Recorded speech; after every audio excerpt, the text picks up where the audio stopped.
வள்ளிங்க ஒரு தப்பான முடிவு எடுத்துடுறாங்க. அவங்கள கொல்லணும்னு நினச்சி போயிட்டு அவங்க வச்சுருந்த சாப்பாட்டில் வந்துட்டு அவங்க வெளியே போயிருக்க நேரம் பார்த்து கிச்சனுக்குள்ளே போயிட்டு பாய்சனாக கலந்து விட்டுட்டு வராங்க. கரெக்டாக மாறணும் வீடாகவும் வெளியே போயிட்டு வராங்க. இவங்க எதுக்கு அங்கே போயிட்டு வராங்கன்னு சந்தேகப்படுறாங்க. வள்ளி திருன்னு மூச்சுட்டு என்ன விஷயம்னு கேட்டால், நம்ம கிச்சனை தான் க்ளீனாக வச்சுருக்காங்களா என்ன ஏதுன்னு பார்க்கறதுக்காக போனேன்.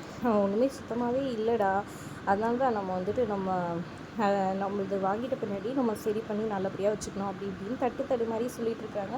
சரி சரி நீங்கள் போய் வேலையை பாருங்கள், எனக்கு கொஞ்சம் வேலை இருக்குது அப்படின்னு சொல்லிட்டு மேலே போகிறதுக்காக போகிறாங்க. தடுமாறிக்கிட்டு அப்படியே கீழே விழுந்துடுறாங்க. அப்புறமா இவங்க போய் தூக்கி விட்டால் கையெல்லாம் நடுங்குது. என்னாச்சு, நீ ஏதோ ஒரு பெரிய தப்பு பண்ணியிருக்கா, அதனால தான் இப்படி நடுங்கிட்டு இருக்கேன்னு மாறன்னு சொல்லி கேட்க, அப்புறம் அது வந்துன்னு முழிக்கிறாங்க. சொல்லி என்ன விஷயம்னு சொல்லிட்டு கேட்குறாங்க.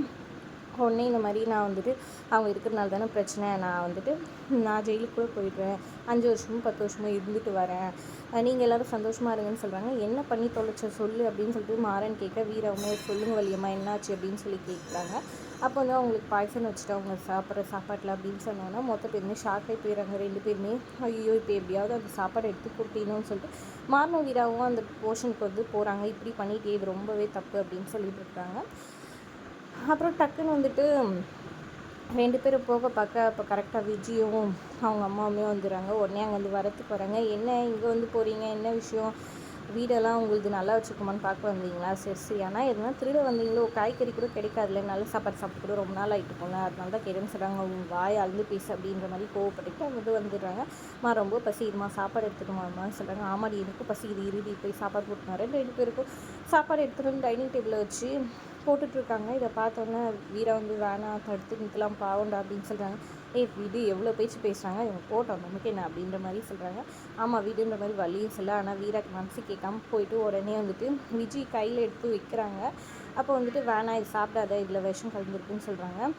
விஷமா, நமக்கே விஷமாம்மா, நாங்களே ஒரு விஷம், எங்களுக்கு ஒரு விஷமா போடி அப்படின்னு சொல்லிட்டு இவங்க சாப்பிட்றாங்க. ஒரு வாய் எடுத்து வச்சுறாங்க. வேணாம் சொல்லிட்டு கேளு, நீ செத்துரு, சொன்னால் கேளுனாங்க. அப்புறம் அவங்க அம்மா சாப்பாடு மூணு பார்த்து அம்மாடி உண்மையிலேயே விஷம் இருக்குடி அப்படின்னு சொல்கிறாங்க. உடனே பயந்து போயிட்டு ஐயோ நான் விஷத்தை சாப்பிட்டேனே, யாராவது காப்பாற்றுங்க அப்படின்னு சொல்லி துப்ப ஆரம்பிக்கிறாங்க. துப்பி தொலை அப்படின்னு சொல்லிட்டு தட்டுறாரு மாறன். என்ன என் பொண்ணை தட்டுறேன்னு சொல்லி கேட்க, அவள் தான் செத்துருவா அமைதியார் அப்படின்னு சொல்லிட்டு அப்புறம் தட்டி விட, அட பாவிங்களா கொலகார கூட்டங்களா இப்படியா பண்ணி வைப்பீங்க அப்படின்ற மாதிரி கோவப்படுறாங்க. அதுக்கப்புறம் வள்ளி இந்த மாதிரி பண்ணிட்டாங்கன்னு சொல்லிட்டு அவங்க அப்பா கிட்ட சொல்ல, எல்லாருமே ஏன் இப்படி பண்ணீங்க, எங்களால் பண்ண முடியாதா, நீங்கள் எதுக்காக இப்படி ஒரு விஷயத்த பண்ண பார்த்தீங்க, உங்கள் வாழ்க்கையை இது பண்ணிக்க பார்த்தீங்களே அப்படின்னு சொல்லிட்டு புலம்பி கேட்குறாங்க.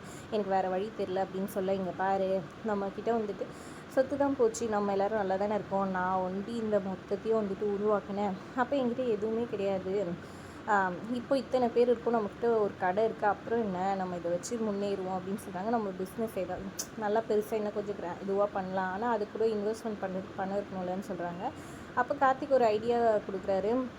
நம்ம எதுனா வட்டி வாங்கிக்கலாமான்னு சொல்லி கேட்குறாங்க. அதெல்லாம் வேணாடா, அதெல்லாம் இன்னும் பிரச்சனையாயிடும்னு சொல்கிறாங்க. சரி என்கிட்ட ஒரு இன்வெஸ்டர் இருக்கார், அவர் வந்து நம்ம இதுவெல்லாம் பார்த்துட்டு அப்புறமா இன்வெஸ்ட் பண்ணலாமா வேணான்னு முடிவு பண்ணி இது பண்ணுவார், நாளைக்கு அவர் வர சொல்கிறோமான்னு கேட்குறாங்க.